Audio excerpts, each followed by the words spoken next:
Buenas noches y bienvenidos una semana más al programa de Hosteltour Televisión. Hoy abordaremos un aspecto en el que la industria turística española lleva despuntando décadas, pero muy especialmente en estos últimos años, y no solo lo que podríamos llamar grandes del sector. Nos referimos a la expansión internacional, esa capacidad para arriesgarse a explorar nuevos mercados, nuevos destinos, con un éxito que nos precede y que nunca ha sido fácil. Tras la entrada en ese nuevo mercado, en ese nuevo destino, hay mucho trabajo detrás que ha ido evolucionando con el modelo de negocio de las empresas turísticas. ¿Cuáles son los principales retos que plantea hoy día la expansión no solo de cadenas hoteleras, sino de otros negocios del sector? ¿Qué segmentos y qué destinos abren mayores oportunidades? ¿Cómo ha modificado la reciente pandemia las estrategias de las empresas españolas?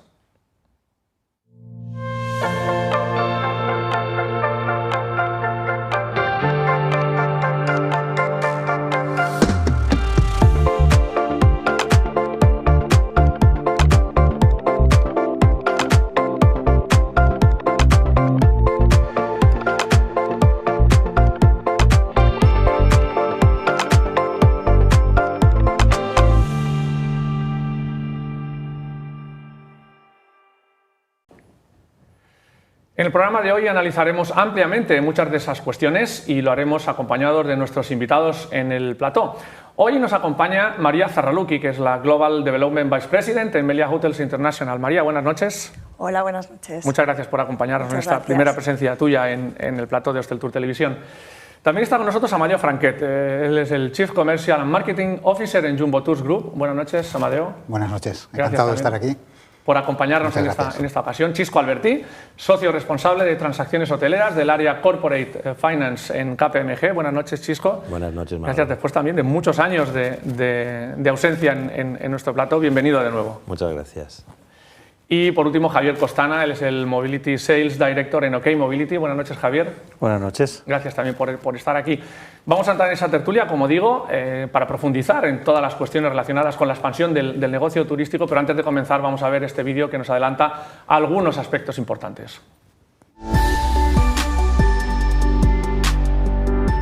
Cabo Verde, México, Maldivas, Estados Unidos o Arabia Saudí figuran entre los destinos explorados con mayor interés en los últimos años por las empresas españolas, todo ello sin dejar de seguir creciendo en lugares mucho más cercanos dentro de nuestras fronteras. Con menos fuerza se vislumbran algunos proyectos de cara a los principales destinos de Asia ante la incertidumbre que aún despiertan, aunque los mercados internos de estos países, en especial de China, han permitido seguir generando buenos resultados. La expansión internacional forma parte del ADN de las empresas turísticas españolas, que siguen bien dispuestas a exportar su know-how y buscar nuevos horizontes donde llevar turistas y ofrecer sus servicios. ¿Cuáles son hoy los principales objetivos de esta expansión? ¿Qué aspectos fundamentales hay que tener en cuenta antes de lanzarse a un nuevo mercado?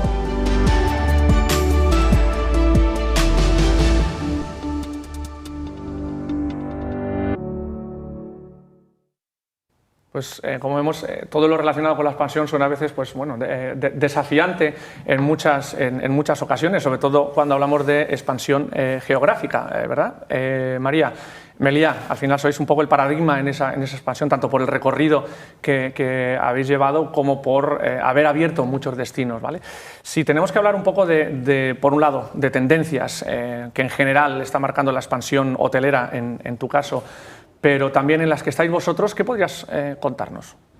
Bueno, yo creo que realmente es verdad que la expansión ha tenido como un revulsivo en los últimos años y está teniendo unas tendencias bastante notorias en diferentes aspectos, como por ejemplo en la parte hotelera, que es la parte un poco que nosotros manejamos, sí que estamos muy enfocados o vemos una gran transformación en la parte del turismo de lujo, con un segmento medio alto, incluso alto, en el cual se vislumbra una resiliencia quizá un poquito mayor que otros segmentos en lo que es el momento tan turbulento que hemos estado pasando en los últimos años, ¿no? Otra de las tendencias que realmente se han puesto en relevancia y que realmente además confirma la estrategia de Meliá Hotels International desde hace muchos años, que es la visión en el crecimiento vocacional, como un mercado fuertemente apoyado por la demanda y fuertemente catapultado en una situación de éxito tras la crisis financiera de hace unos años, pero sobre todo después de la época COVID que hemos vislumbrado.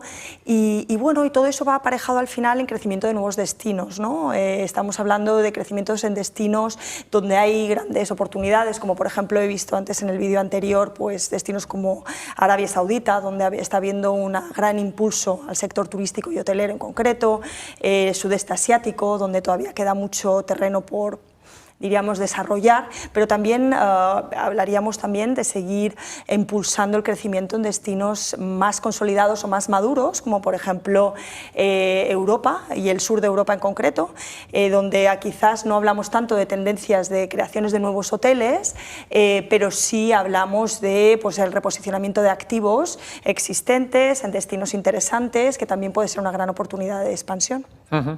Gracias, María. Chisco, con esa visión que tienes tú también un poco privilegiada, primero por tu recorrido anterior y también por tu presencia ahora en KPMG, donde bueno, pues, tu labor ya no es únicamente hotelera, pero si lo centramos ahora un poco a continuación de lo que decía María desde la perspectiva hotelera, ¿cuáles serían las tendencias que tú identificas?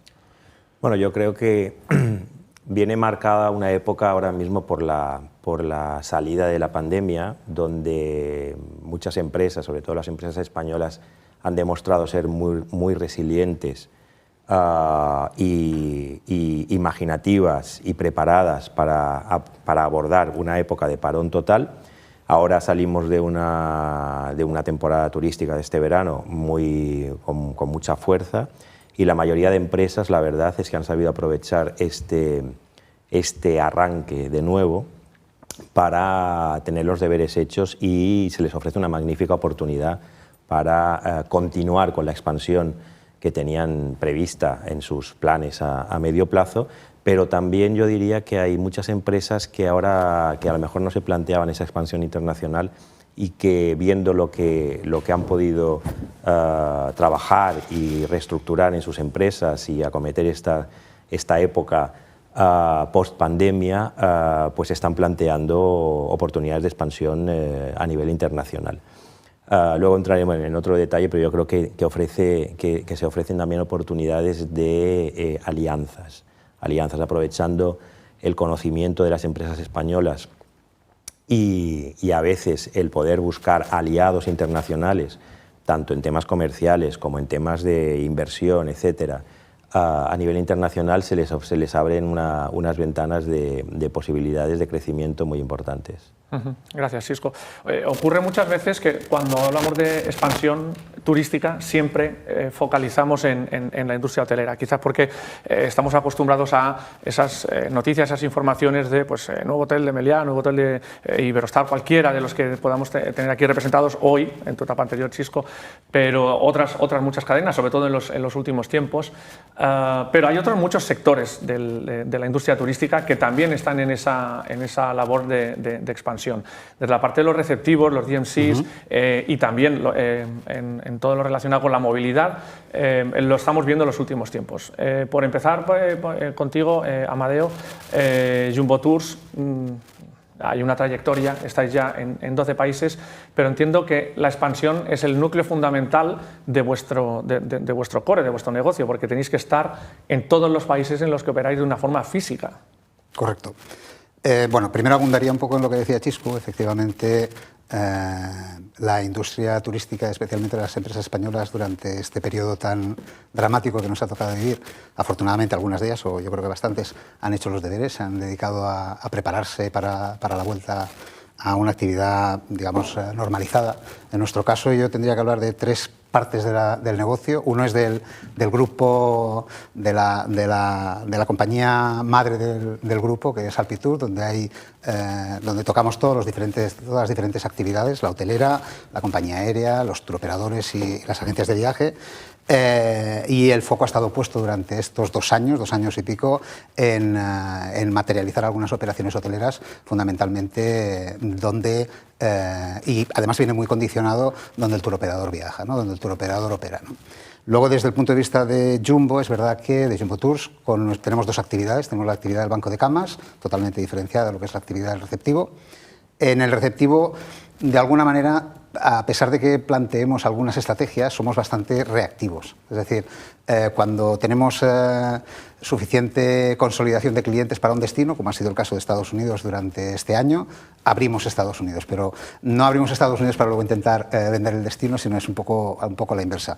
En este caso ha sido gracias a la joint venture que hemos creado con uno de los grupos más importantes de distribución de España, pero también estamos mirando, como decías tú antes, el tema de Asia, que de alguna manera sabemos que nos ofrece alguna oportunidad, bien normalmente por crecimiento orgánico, pero también puede haber algún otro tipo de oportunidad. Gracias, Amadeo. Javier, en vuestro caso, todo lo contrario de lo que estábamos escuchando que nos contaba Amadeo, una expansión muy reciente y muy intensa en los últimos tiempos. Sí, yo creo que el ADN de la compañía precisamente es ese espíritu emprendedor y va relacionado a esa parte de expansión.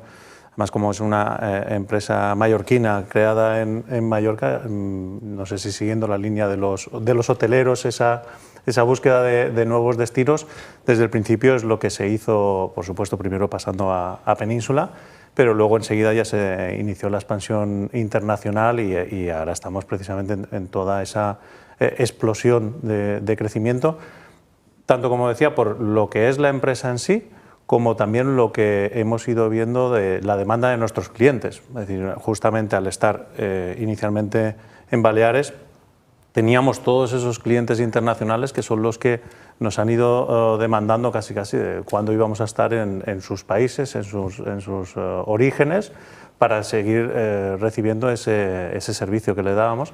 Entonces, eso no quiere decir que vayamos a cualquier sitio, ni mucho menos. De hecho, hay destinos que se van ralentizando un poco más porque, como empresa, por supuesto, lo que se busca es esa rentabilidad que tengamos. Pero, sin duda, el aliciente es tanto esas ganas de seguir creciendo como esa demanda que tenemos de los clientes de que puedan disfrutar de estos servicios en todos esos destinos, que ahora mismo ya tenemos 10 países, pero que vamos a seguir creciendo muy rápidamente. ¿10 países en cuánto tiempo, Javier? Bueno, la empresa tiene lo que es la parte de movilidad 11 años. Lo que pasa es que internacional, teniendo en cuenta que hemos sufrido 2 años de pandemia, Portugal se abrió hace 4 años aproximadamente, o sea, en 4 años hemos hecho todo ese crecimiento. Y en vuestro caso, como decía Amadeo, que en algunos ámbitos son más reactivos que proactivos, vosotros sois radicalmente proactivos. Nosotros somos muy proactivos. Y cuando eso es un reto, pero eso, como decía, no quiere decir que abramos cualquier destino porque sí, sino que tiene que haber esa demanda que nosotros ya preveemos por lo que ya nos están reclamando, pero también que seamos capaces de realizarlo. Donde estamos abriendo es porque sabemos que somos capaces de hacerlo, que siempre se sabe la dificultad que tiene abrir un nuevo país, por toda la complejidad legislativa, laboral, etcétera, y en nuestro caso, además, de tener ese producto, de poderlo conseguir en ese país, poderlo posicionar en ese país, pero a su vez es apasionante. Desde luego, desde que iniciamos esa expansión es como ese aire nuevo dentro de la empresa de querer ir a por esos retos, y cada país es un nuevo reto. Cuando escucháis la característica que decía Amadeo, bueno, nosotros somos más reactivos que proactivos, en el caso hotelero, ¿cómo lo vivís?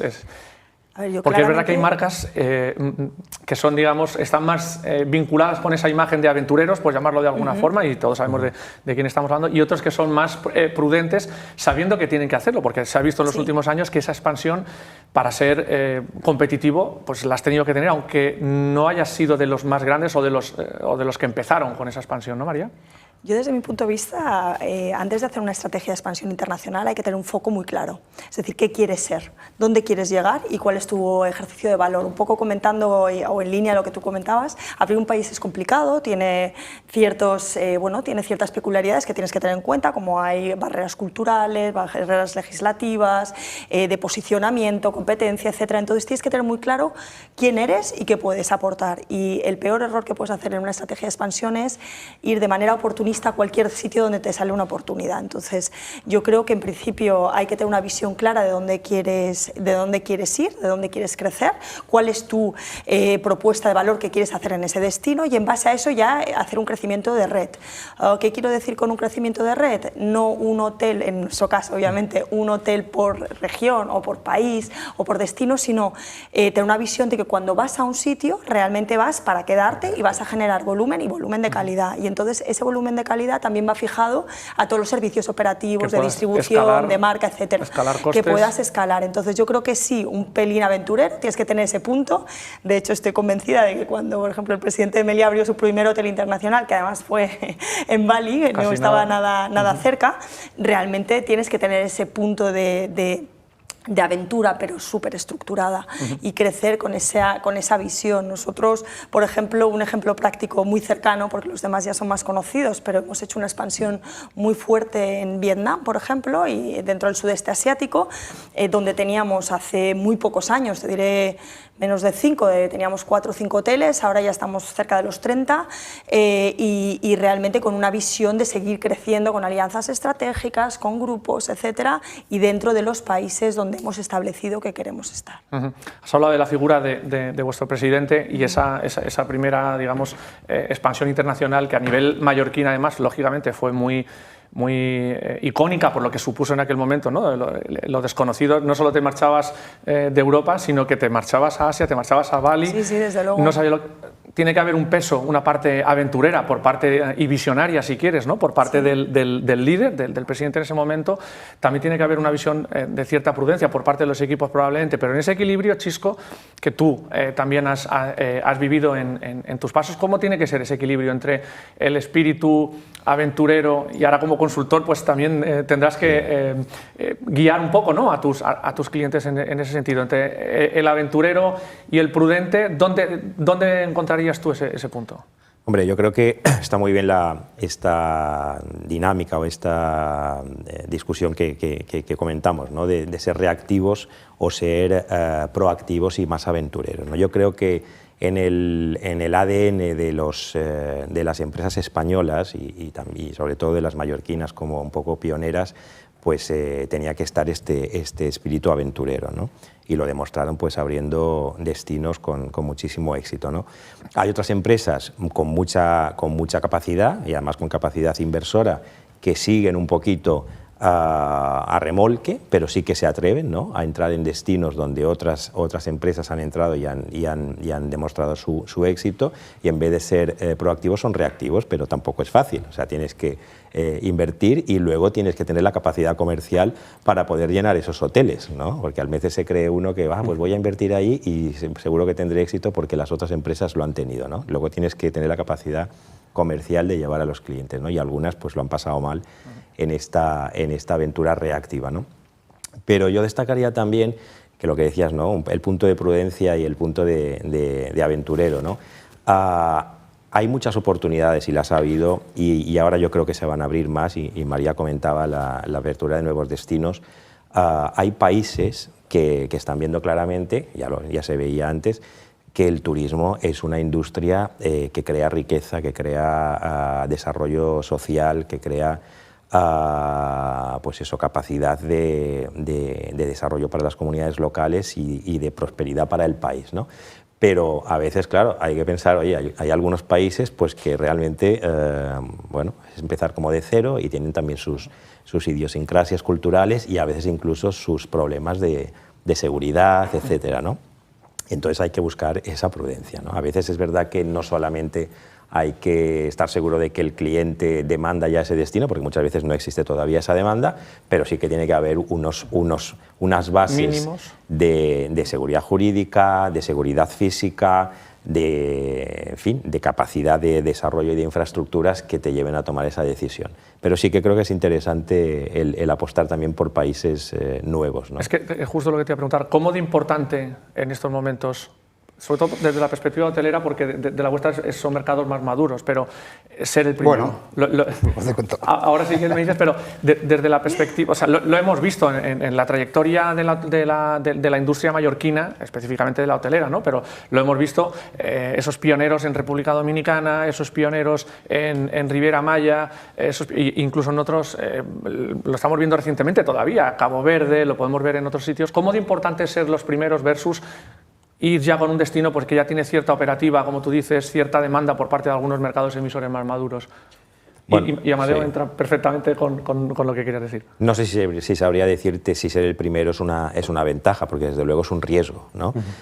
Importante es desde el punto de vista de responsabilidad y de que estás abriendo un marco de desarrollo y una carrera de prosperidad para ese país, y realmente estás abriendo la posibilidad a que otros vayan detrás de ti, ¿no? Un poco habiendo marcado pues, el éxito, a veces no son unas aperturas no son tan exitosas como otras, hay países que son más fáciles o más exitosos y otros que cuestan más, ¿no? Pero bueno, desde luego no todo el mundo puede ser pionero. Yo creo que Meliá es una empresa, por ejemplo, que ha demostrado en muchísimas ocasiones y el ser pionera, y en caso ahora mismo en algunos países del sudeste asiático lo está demostrando, y también en Medio Oriente, y hay otras cadenas también como Riu, por ejemplo, ¿no? que son pues eso, son casos muy claros de ser pioneros, ¿no? Y abriendo Pero va países. mucho con la personalidad del líder, ¿verdad? Ese ADN en su momento, emprendedor. Don Gabriel Barceló en su momento, Exactamente. Luis Riu con esos destinos, don Gabriel también. Perdón, justamente al hilo de lo que comentaban, yo creo que además, en el caso de las empresas mallorquinas, como hemos vivido, o ya hablo de nuestro sector, la competencia es tan grande que estamos muy bien preparados para salir fuera y no tenemos ese miedo, digamos, a qué vamos a hacer en otro destino, porque hemos estado en un destino tremendamente competitivo. Entonces, no digo que los demás sean más fáciles, pero sí que ya tienes esa experiencia de sabes lo que es competir en un destino duro. Entonces, juntando esa experiencia que puedas tener junto con esa parte emprendedora, pues yo creo que ayuda. Y al hilo de lo que comentaba María, también de abrir un destino, sí que al final tienes que abrirlo con varios, un país, quiero decir, no un solo destino, sino que necesitas ahí una red, porque si no sí que se queda muy pobre. Por eso ¿Querías hablar con respecto al... Me pongo hotelero, que no lo soy, pero me pongo hotelero. Por la parte italiana has dicho que sí. Sí. Lo que pasa es que hablo de oídas, no soy un experto como los que están aquí en esta mesa, ¿no? Pero sí que hay una gran diferencia, creo, entre la cultura y la actividad de las cadenas mallorquinas, especialmente, mallorquina, alguna catalana y demás, con respecto a lo que ha hecho nuestro grupo. Nuestro grupo está dando servicio al turoperador, fundamentalmente, donde ve una oportunidad, monta hoteles. Tenemos hoteles en Zanzíbar, en Madagascar, en Cabo Verde, en Maldivas. Es decir, que una parte de riesgos se han asumido al abrir estructuras que conllevan una cierta, como decías, una cierta dificultad en ámbitos como es las normativas locales, etcétera, ¿no? Y luego otra cosa distinta es lo que hacemos en Jumbo. Jumbo acompañamos a nuestra madre allí donde empieza a operar, no en todos los destinos, pero la mayoría de ellos. Pero somos muy prudentes, necesitamos y debemos asegurar la viabilidad de cada uno de los proyectos, la sostenibilidad, porque de hecho Alpitur nos aporta, en cada uno de los destinos donde estamos, no nos aporta más del 25% del volumen de negocio que tenemos. Es decir, nuestra visión es absolutamente de carácter internacional, captando cuentas por cualquiera de los mercados emisores que consideramos que son atractivos e interesantes, ¿no? Pero, bueno, son 45 años de vida de la compañía y ha sido siempre gracias, entiendo que estamos aquí, a esa prudencia, a estar muy seguros que cuando arrancamos un país es viable, tiene todos los mimbres para que sea rentable. La operativa. Sí, a ver, yo un poco en colación de todo lo que estamos diciendo, realmente yo creo que una cuestión no es ser pionero, no es ser imprudente, es tener una visión, tener un liderazgo, tener un empuje y con eso arrastrar a una organización hacia la creencia de que algo puede ocurrir. Pero hay un factor que realmente se vislumbra como muy importante cuando entras o abres nuevos destinos, que no importa que seas el primero, pero sí que lo abras de una manera correcta y con las alianzas estratégicas necesarias. Hay destinos en los cuales tener un socio o un partner local es una decisión de éxito. Es una decisión de éxito porque tienes una curva de aprendizaje bastante más sólida o aprendida, tienes un camino de crecimiento muchísimo más ágil y además puedes poner, digamos, tu valor o tu aportación de valor como compañía en conjunción con el conocimiento del destino de ese socio local en el que puedas estar. Entonces, ser el primero o ser el último da igual, siempre en cuanto lo tengas bien organizado. Y entiendo que, como dices, esos socios no tienen por qué ser solamente locales, sino a lo mejor socios turoperadores respectivos que te estén apoyando con otras Obviamente un destino como Cabo Verde, que es muy turoperado porque todavía no hay, digamos, vuelos regulares correctos, como en otros destinos más maduros, si no tienes una alianza correcta con la turoperación, pues realmente vas a tener problemas en el éxito del destino, ¿no? Vamos a ir a la primera pausa de las píldoras que tenemos esta semana. En este caso va a ser la píldora legal. Nos acompaña Aina Lladó, abogada de Guades Legal, que nos va a hablar respecto a la normativa, respecto a la actualización de las rentas.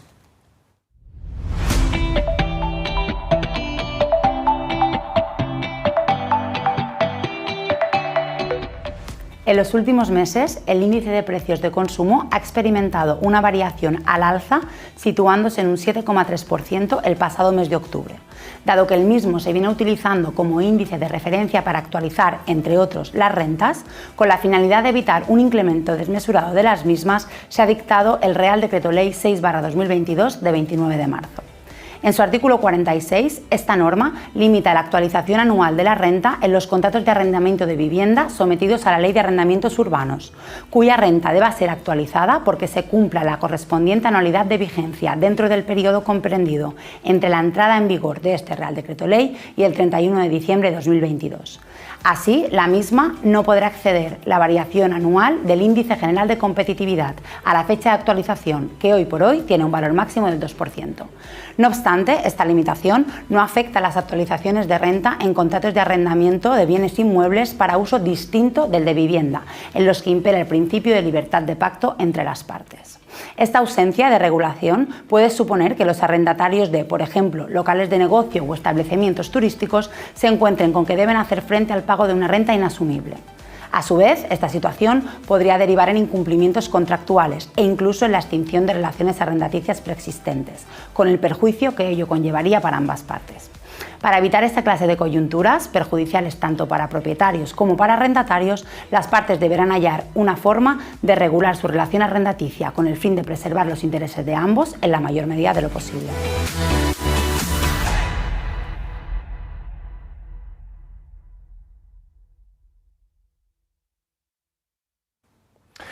Si seguimos hablando de expansión y precisamente tras la píldora legal que nos estaba acompañando Guades Legal, viene a colación un poco, cuando hablabas, María, tú en tu primera intervención, de ciertas cuestiones que hay que tener en cuenta para esa expansión. Hablabas de, si no queremos hablar de riesgos, pues sí de ciertas alertas que tenemos que tener un poco en mente. Entiendo que tú la citabas en tu primera intervención, el tema de la cultura del país o del destino al que vas a ir, que a lo mejor no por ser europeo deja de tener ciertas cuestiones distintas, sobre todo a lo mejor por la parte legal, el tema de la seguridad jurídica. Me gustaría preguntaros, cuando os planteáis esa expansión, ¿qué ítems, qué cuestiones son las que tenéis en vuestro checklist de decir, oye, estas cosas las tenemos que tener resueltas antes de ir? Estos son los peligros con los que podemos contar en esos territorios. Javier, si quieres, Amadeo. Yo creo que el fundamental es el legal, porque la normativa de legal es, aun estando dentro del espacio europeo, pero hay diferencias y peculiaridades. En nuestro caso, además, como no solamente es la parte del alquiler, sino la parte de compra-venta de vehículos es completamente diferente de unos sitios a otros y cómo se procede con incluso las matriculaciones, la importación, la exportación. Entonces, esos temas legales sí que hay mucha diferencia de unos países a otros y es el mayor reto. Luego, el siguiente, por supuesto, sería lo que es la parte laboral, digamos, los equipos que tenemos en esos destinos que tienen sus diferencias culturales. Incluso la problemática que estamos encontrando en algunos países de la falta de personal para poder contratar, que es algo que hemos podido tener en el caso de España, pero estamos viendo que es algo bastante generalizado, tanto en nuestro caso, por ejemplo, en Alemania o en Portugal mismo. Portugal, incluso antes que Alemania, sigue habiendo muchas dificultades de contratación. Entonces yo creo que por orden sería, antes de empezar, el tema legal, de cuál es la normativa legal que tenga ese país, y luego los equipos que al final, al ser empresa de servicios, son los que tienen el contacto directo con el cliente. Entonces, es los dos retos principales que tenemos. Yo creo que hay grandes diferencias, evidentemente, entre una hotelera o una empresa que tiene que adaptar su actividad a la normativa legal de vehículos y demás, con una empresa que presta servicios como agencia de viajes o como tour operador, ¿no? Para mí el reto más importante es encontrar, por un lado, la persona o las personas, el equipo adecuado en ese destino, y por otro, tú creo que lo has dicho, las alianzas, digamos, estratégicas o alianzas que vayan un poco más allá de lo que es una relación comercial con un partner local, ¿no? Nosotros, como fundadores de Green & Human, que conoces bien el proyecto, aunque Green & Human nace en un principio para promover la huella que dejamos en los destinos y no solo la palabra sostenibilidad, sino realmente actuar localmente, acercándote mucho a la industria, al comercio, a los actores locales, aunque solo nace en un principio para desarrollar esa actividad dentro de España, sí estamos implementando esa misma cultura en todos los destinos, ¿no? Buscando un producto, cuando hablamos de experiencias, cuando hablamos de lo que realmente intentamos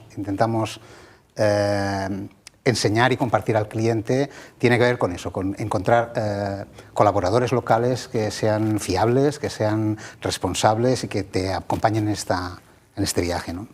Sí, porque cuando habláis de vuestros volúmenes de inversión, la seguridad jurídica es el principal riesgo, porque, como también apuntaba Javier, luego en la operativa ya viene lo siguiente, personal, por ejemplo. Nosotros hacemos un mapeo de riesgos realmente por destino. Es verdad que no es lo mismo un mapeo de riesgos si es un destino europeo, que es un nuevo destino o un mercado emergente. Y dentro de ese mapeo de riesgos yo destacaría si es un mercado emergente, porque si es un mercado maduro, como puede ser, oye, pues prácticamente toda Europa. Obviamente la gestión del talento hoy en día es un problema que todos estamos teniendo en la industria turística, yo no diría hotelera, en general, de servicios y en otras industrias, además de las nuestras, pero sí que es verdad que si vas a otro tipo de destinos, obviamente tienes un tema de seguridad jurídica en todos los aspectos, desde el punto de vista de cómo contratas, con quién contratas, la seguridad de hacer válidos tus contratos, si realmente puedes o no puedes luego ejecutar lo que estás acordando, temas de responsabilidad. Luego tienes temas también de análisis de riesgos de socios, del partner, es decir, nosotros como empresa cotizada y además con los valores de la compañía, pues tenemos unas limitaciones muy importantes sobre la calidad de los grupos, personas físicas y jurídicas con las que contratamos, teniendo en cuenta pues que haya esa afinidad y ese cumplimiento un poco sostenible, ¿no? Luego tienes todo el tema laboral y hay uno muy importante que es el tema fiscal.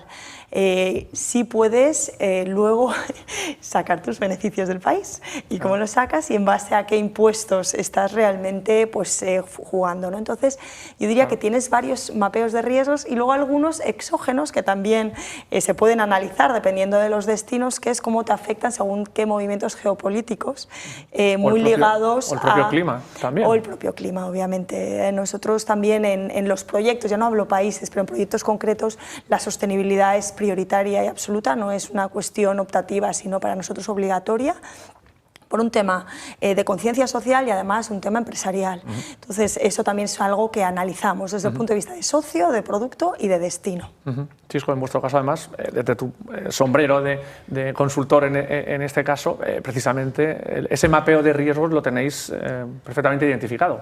Sí, bueno, exactamente. O sea, firmas como la nuestra, como KPMG, pues toca pues, aparte de tocar todos los sectores económicos, ¿no? Pues toca, digamos, todas las capacidades y funciones de asesoría de negocio y, por ejemplo, el tema fiscal, ¿no? La fiscalidad que es tan importante, por lo que decía María, ¿no? El tema de cómo vas a aplicar tus beneficios de ese país. Evidentemente, si, como decía María, pues es un destino en el que merece pues, el crecimiento y vuelves a reinvertir ahí, pero a veces también hay que tener la capacidad de poder repatriar beneficios, ¿no? Y el tema fiscal pues, es muy importante, ¿no? El tema, por ejemplo, que aquí comentabas tú, de la sostenibilidad, ¿no? Los criterios ESG, es un tema en el que nosotros pues, asesoramos mucho a nuestros clientes y que es un tema, además, que yo destacaría que las empresas españolas en el sector turístico han sido pioneras, una vez más. Parece increíble, ¿no? Pero este tema, el tema de la sostenibilidad, Meliá ha sido un ejemplo muy claro de además con el índice Dow Jones de sostenibilidad, hace años ya, y empresas grandes y empresas medianas han sido punteras en temas de sostenibilidad, de circularidad, de economía circular, y todo este know-how yo creo que podemos estar muy orgullosos y que también se puede exportar con este conocimiento a estos otros países donde estas cadenas están presentes. Chisco, hablas de exportación de conocimiento, hablas de exportación de talento, y hay una cuestión que creo que también es muy importante. Cuando hablamos otra vez de expansión, tenemos en mente la expansión hotelera, ya hemos hablado de otras industrias como pueda ser la movilidad, pueda ser también D&C, Destination Management, pero hay otras industrias que acompañan específicamente mucho más a la hotelera, y aquí en Mallorca lo hemos visto a lo largo de muchísimos años, cómo también se ha exportado ese conocimiento, hablabas tú de esa exportación, ese conocimiento y ese talento y esas marcas prácticamente por todo el mundo, detrás de la estela de esos pioneros que inicialmente fueron hoteleros. Hay toda una industria detrás de equipamiento, hay toda una industria de personas detrás. ¿Qué puedes contarnos de eso, Chisco?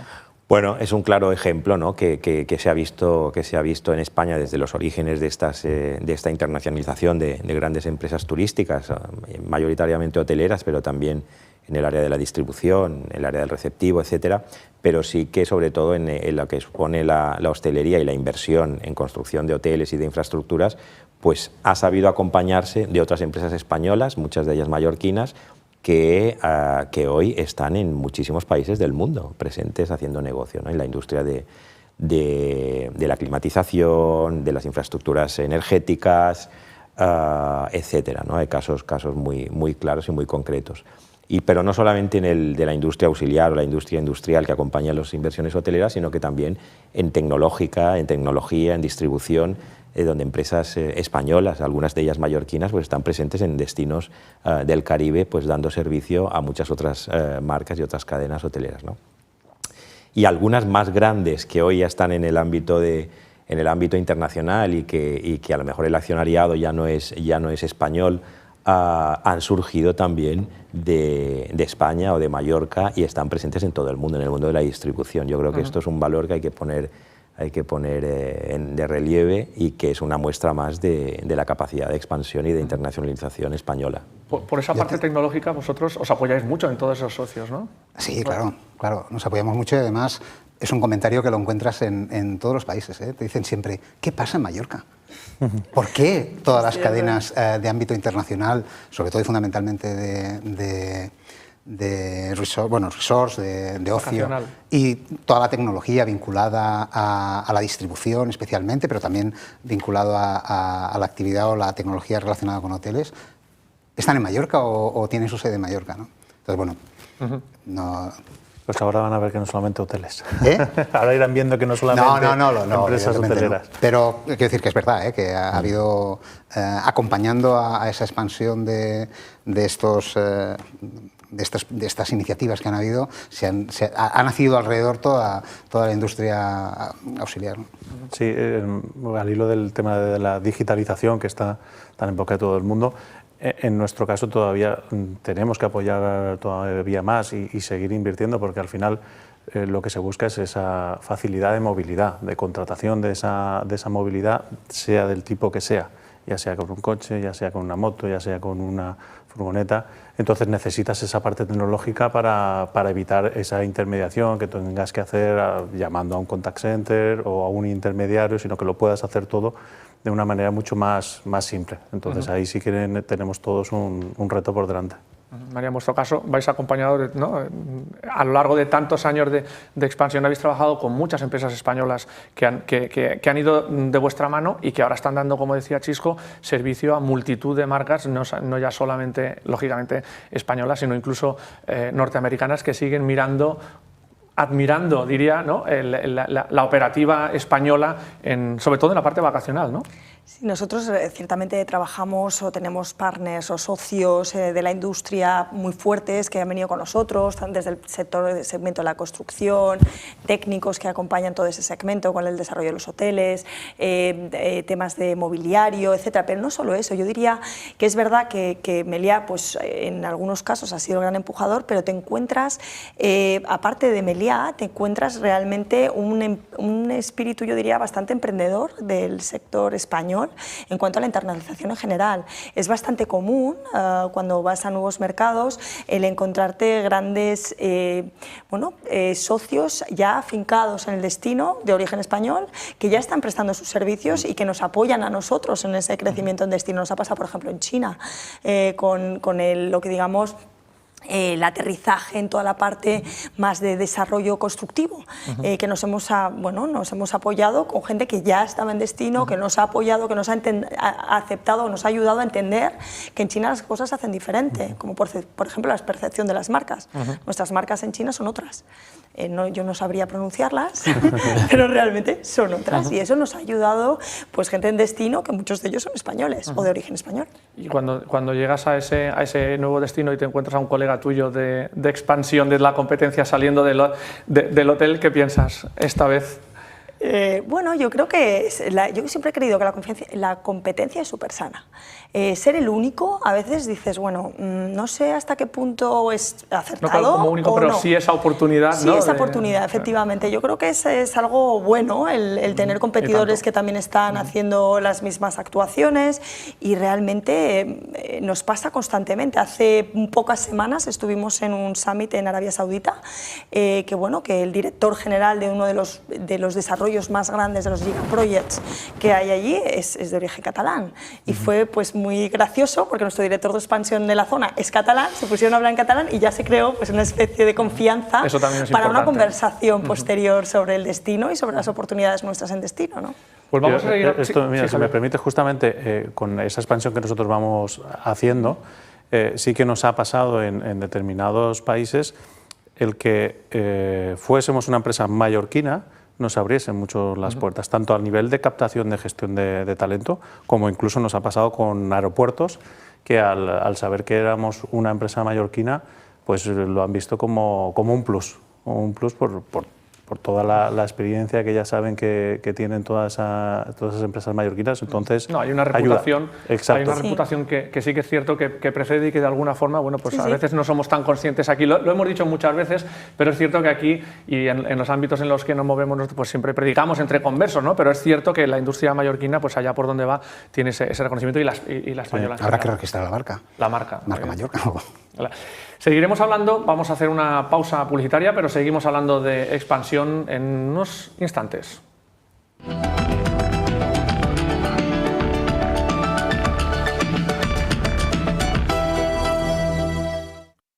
¿Necesitas retirar tus residuos? Hazlo de la forma correcta. En Aujub Contenedores encontrarás todos los servicios que necesitas para retirar tus residuos cuidando del medio ambiente. Alquiler de contenedores de obra, tubos de desescombro, sacas, maquinaria para la construcción, camión grúa y transporte autorizado de residuos. Infórmate en el 971 43 18 11 o escríbenos a info@aujub.com. Aujub Contenedores. Cuidamos del medio ambiente, cuidamos de ti.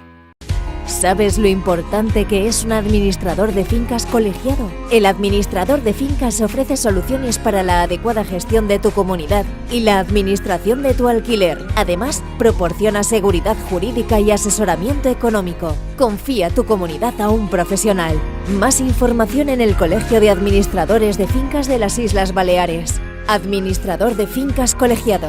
Una profesión de confianza.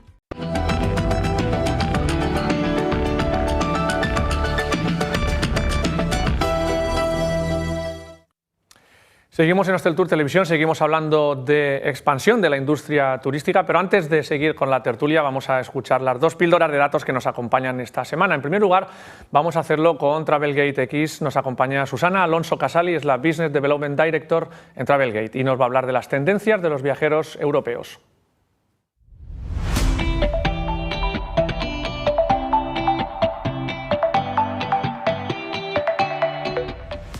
La riqueza de la oferta turística europea en noviembre ofrece planes para todo tipo de viajeros. Desde Travelgate hemos analizado los destinos más reservados, las nacionalidades y los precios medios. En primer lugar, vemos que en el top 5 de destinos con más demanda, España se mantiene en el primer puesto como en 2021 y 2019. Seguidamente, Italia y Francia, que desbanca a Reino Unido, que permanecía en el tercer puesto el año anterior. Portugal también está en el top de destinos, pero se mantiene en última posición dentro del ranking de los más reservados. En segundo lugar, las nacionalidades que más están reservando para viajar en Europa durante este mes son españoles, italianos, franceses, ingleses y portugueses. Quedan fuera de este ranking los norteamericanos, que reservaban más el año anterior, o los chinos, que lo hacían en el año 2019. En lo referente a precios, vemos el aumento en el ADR medio comparado el mismo anterior, pero con los años anteriores. Se ve el incremento en el año 2022, al igual que las noches de estancia. Los datos y las comparativas en reservas, precios, estancias son cada vez más importantes para las empresas turísticas. Desde Travelgate ayudamos a nuestros partners a visualizar el comportamiento de los mercados y anticipar propuestas para las próximas temporadas. Saludos y hasta la próxima semana.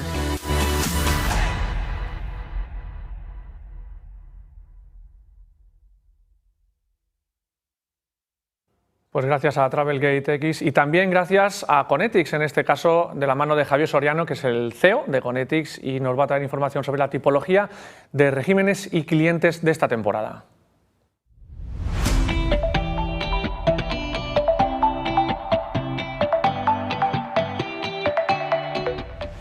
Hola, ¿qué tal? Hoy queremos analizar una serie de características que han tenido las reservas para esta temporada y que se tratan de indicadores que estamos siguiendo de cara a la próxima temporada. Por una parte, tipología de régimen contratado, donde hemos constatado un aumento en régimen de media pensión superior al 15% y la incorporación de nuevos formatos de todo incluido. Por otra parte, tipología de cliente, y queremos centrarlo en el turismo familiar, donde se han recuperado volúmenes para esta tipología similares a años anteriores, cerca del 85% de recuperación. Volviendo al comentario anterior, sí que la tipología familiar va más vinculada a un régimen de todo incluido. Finalmente, flexibilización en las tarifas. Lo hemos comentado en semanas anteriores y han predominado las políticas flexibles, siendo estas más del 80% del global. Vemos además una tendencia mayor en mercados internacionales, si bien es cierto que para el mercado nacional y destinos de proximidad han tenido mayor impacto políticas no reembolsables para estas reservas de último minuto. Son estos una serie de indicadores que vamos a monitorizar de cara a la próxima temporada, ya que ayudan a definir los patrones de demanda y el posicionamiento del producto. Una vez más, un placer compartir datos con todos vosotros.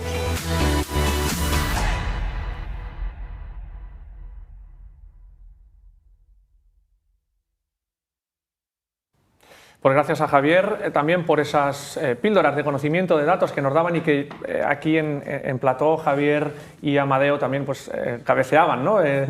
Asintiendo sobre algunas de las cuestiones que estaban transmitiéndonos con estas píldoras. ¿Coincidís con algunas de esas cuestiones muy rápidamente para poder seguir hablando de expansión? Pero siempre es importante ese termómetro comercial desde vuestra perspectiva. A ver, todo lo que sean comparativas con años anteriores, en nuestro sector sí que ha sido de unos ratios mucho más altos. Si bien es cierto que ha venido acompañado de unos incrementos de costes. En nuestro caso, que el coste fundamental es la flota, pues la flota no tiene nada que ver el coste que tenía en el 2019 con el coste que hemos tenido este año. Entonces sí que es verdad que todos los parámetros han sido muy superiores, pero los costes también se han incrementado. ¿En torno a cuánto ha incrementado el valor de la compra de vehículos? Fácilmente un 30-40%. Un 30-40%. Sí. Sí. Entonces, claro, tiene un impacto muy, muy grande, aunque el ingreso medio sí que se haya incrementado y la ocupación, pero afecta. El gran paradigma. Sí. Es decir, el ticket medio ha subido clarísimamente y lo único, la gran duda que creo que todos los que por lo menos estamos en la distribución, a lo mejor las hoteleras no están del todo de acuerdo, es cuán sostenible es esto. Es decir, cuánto tiempo o cómo va a afectar a la decisión de las familias para reservar sus vacaciones el que el precio de un paquete haya subido como se está encareciendo, ¿no? Aunque vuestro ámbito no es el comercial, Chisco y María, os veía sentir también cuando escuchabais esos comentarios en relación a lo que dicen Amadeo y Javier, seguro que hay alguna aportación que queréis hacer sobre la parte, en concreto lo que decía Amadeo, por la parte de la sostenibilidad comercial, en el sentido, es decir, la posibilidad de seguir manteniendo este interés. Yo creo que es clarísimo que, sobre todo este año, porque el año anterior fue un año un poco complejo, diría disruptivo, porque iba y venía, pero este año que ha habido ya apertura, digamos, de barreras y que hemos podido empezar a hacer una vida más o menos normal, ha habido un incremento de precios medios muy considerable. Ahí, obviamente, eso, si es sostenible o no en el tiempo, depende un poco de cómo estructures al final tu oferta de valor a futuro y hacia qué segmentos de mercado vayas. Obviamente, hay algunas vislumbramientos de que va a haber cierta recesión económica o algún parón en algún aspecto, y eso puede afectar a según qué demanda en según qué segmentos, ¿no? Entonces, como compañía, nosotros hemos estado apostando mucho en producto de gama alta dentro de los propios hoteles, ya no diría del hotel en sí mismo, sino de la tipología de habitaciones, el servicio asociado, las experiencias, que te da esa diferenciación para poder seguir manteniendo esas subidas de precio, a lo mejor de una manera mucho más plana y no tan exponencial. Y es verdad que ha venido acompañado de una subida de costes considerable en todos los aspectos, desde el punto de vista de coste laboral, energía, en el cual también yo creo que nos ha obligado a todos de una manera muy fuerte en hacer un repensamiento del sistema operativo.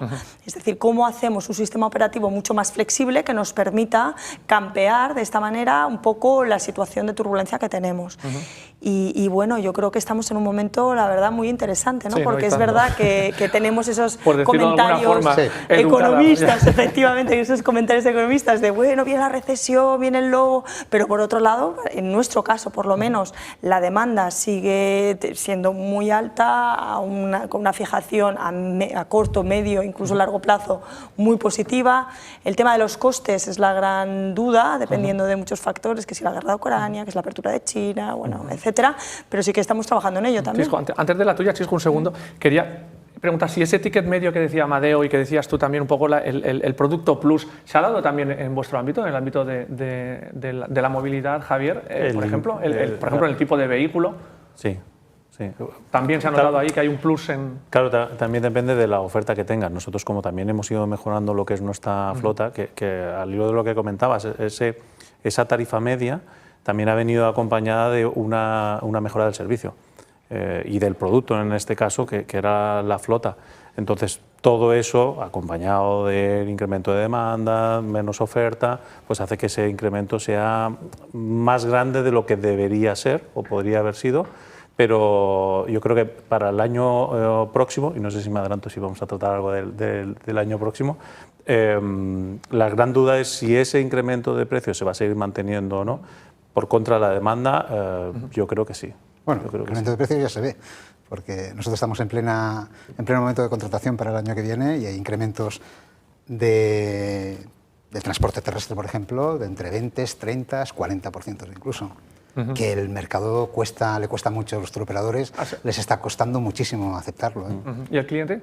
También. Bueno, eso está todavía por ver cuando ahora se empiece, veremos por ejemplo en el Reino Unido la campaña del Boxing Day, cuando en Navidades empiecen a lanzar toda la campaña del año que viene, el impacto que eso tenga realmente en el producto final. Chisco, brevemente, porque hay una última cuestión que sí me gustaría hacerte a ti, sobre este tema. Sobre este tema, muy brevemente, yo quería destacar que esa tendencia del incremento de ADRs y de precios, si hacemos un poco de memoria, afortunadamente fue antes de la subida de costes y de la inflación. O sea, hubo un miedo a que durante la pandemia y a la salida de la pandemia los precios no solamente no aumentaran, sino que cayeran, y el mercado fue los hoteleros suficientemente inteligentes como para apostar por la subida y por mucho producto de mayor valor y de lujo de alguna manera, que se ha ido incrementando también, y eso ha ayudado afortunadamente a que ahora con el incremento de inflación y costes sea mucho más resiliente y mucho más fácil.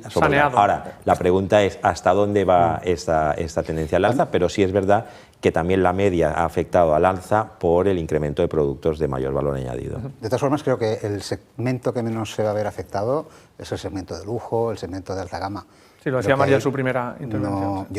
Me preocupa mucho más ese segmento medio, ese segmento de 4 estrellas, 4 superior, que son donde hay ciertos volúmenes, ¿no? Yo en Londres, en la feria la semana pasada, en varias reuniones coincidió que sí que justamente la pandemia lo que parece que está provocando es ese miedo a no sabemos qué va a pasar mañana y a lo mejor vuelve a suceder cualquier otra cosa y no puedes viajar, se posiciona como una de las prioridades el viajar. Entonces, a lo mejor lo que podría haber una parte de la crisis que pueda retroceder se puede haber compensado por esa necesidad de, me da igual, aunque sea menos o menos días, aunque me cueste un poquito más, pero sí realizar ese viaje, porque no sabemos nunca pensábamos que pasaría una pandemia y sucedió, y entonces es como una de las, se posicionaba como el tercer gasto que pudiesen tener, en este caso hablábamos de alemanes, el viajar, sí o sí, se quitarían otras cosas antes de no gastarlo en el viaje. Nos quedan 3 minutos y hay una cuestión, volviendo a poner el foco en expansión, que podríamos estar aquí hablando muchísimo más tiempo, pero se nos acaba, pero sí hay una cuestión que ha impactado en los planes de expansión o en las políticas de expansión de las empresas, que ha sido no tanto la aparición, sino un poco la democratización del papel que ha estado jugando en ese ámbito los fondos de inversión y otros vehículos financieros que han ayudado a que las empresas turísticas, las empresas hoteleras principalmente, puedan dar ese salto más allá de haber tenido capacidad económica propia para haber asimilado o para haber asumido esa expansión.